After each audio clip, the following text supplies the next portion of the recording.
बिस्मिल्लाहिर्रहमानिर्रहीम। अस्सलाम वालेकुम स्टूडेंट्स।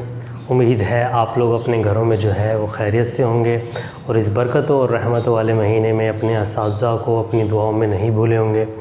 स्टूडेंट्स, हम आज के अपने टॉपिक की तरफ आते हैं। आज का जो हमारा टॉपिक है काफ़ी शॉर्ट और काफ़ी इंटरेस्टिंग टॉपिक है। आज के हमारे टॉपिक का नेम है physics, technology and its impact on our society, कि फ़िज़िक्स और टेक्नोलॉजी का आपस में क्या रिलेशन है और इसका हमारी सोसाइटी के ऊपर क्या इम्पैक्ट है।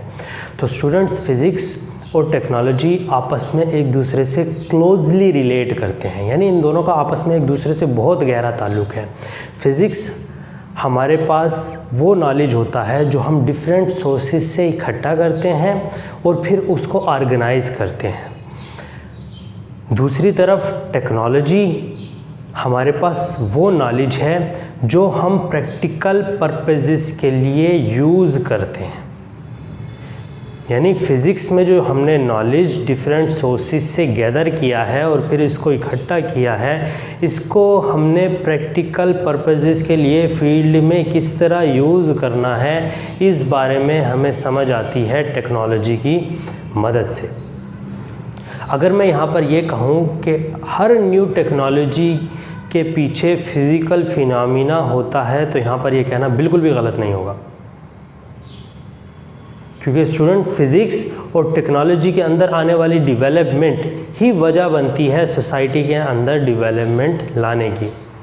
या फ़िज़िक्स के अंदर आने वाली डेवलपमेंट या टेक्नोलॉजी के अंदर आने वाली डेवलपमेंट, दोनों की डेवलपमेंट से फ़ायदा किसको होता है? सोसाइटी को होता है, यानी सोसाइटी की ग्रोथ होती है।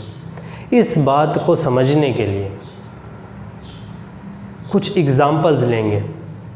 उन एग्ज़ाम्पल से ये बात हमें आसानी के साथ समझ में आ सकती है। पहली एग्ज़ाम्पल मैंने आपके लिए बोर्ड पर स्टीम इंजन की लिखी है। अर्ली 90s के अंदर आप जानते हैं कि स्टीम इंजन्स यूज़ हुआ करते थे। अब जैसे जैसे वक्त गुज़रता गया, इनकी एफिशिएंसी इंक्रीज़ करने की ज़रूरत पेश आई। जब इनकी एफिशिएंसी इंक्रीज़ करने की ज़रूरत पेश आई, मतलब क्या था? साफ मतलब ये था कि हमने टेक्नोलॉजी के अंदर डेवलपमेंट लानी है।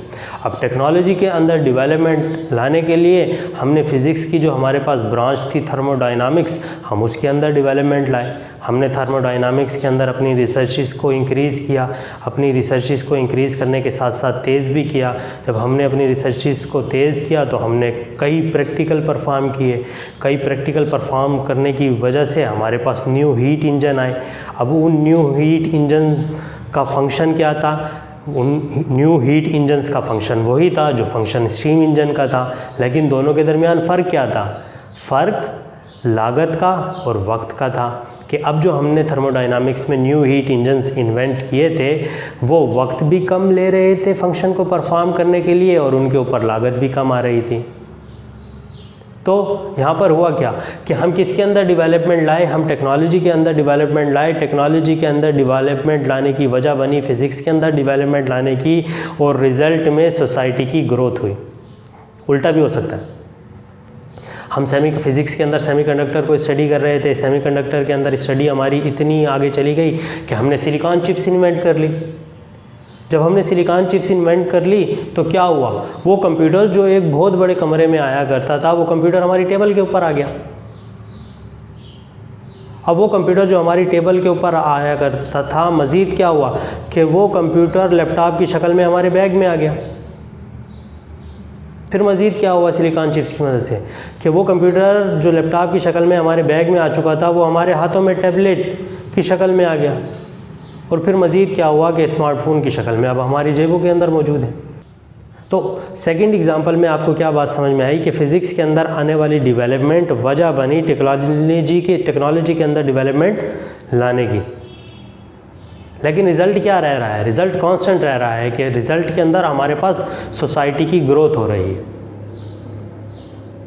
तीसरी एग्जांपल आपके सामने लिखी हुई है इलेक्ट्रोमैग्नेटिक वेव्स की, कि हमने इलेक्ट्रोमैग्नेटिक वेव्स के ऊपर अपनी रिसर्चेस को तेज़ किया, इलेक्ट्रोमैग्नेटिक वेव्स के अंदर अपनी स्टडी को बढ़ाया, तो हमें क्या हुआ?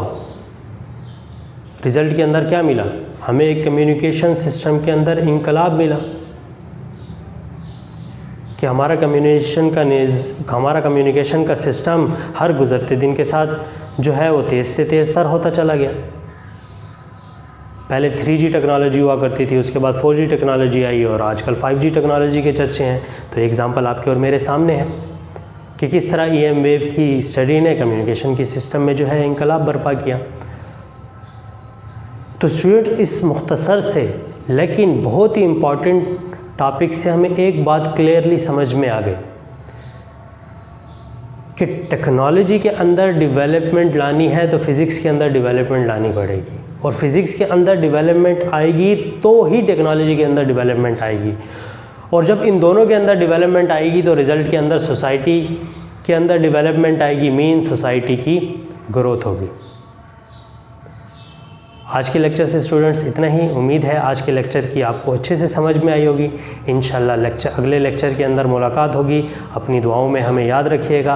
अस्सलामु अलैकुम। ज़िंदगी रही तो इंशाल्लाह अगले लेक्चर में मुलाकात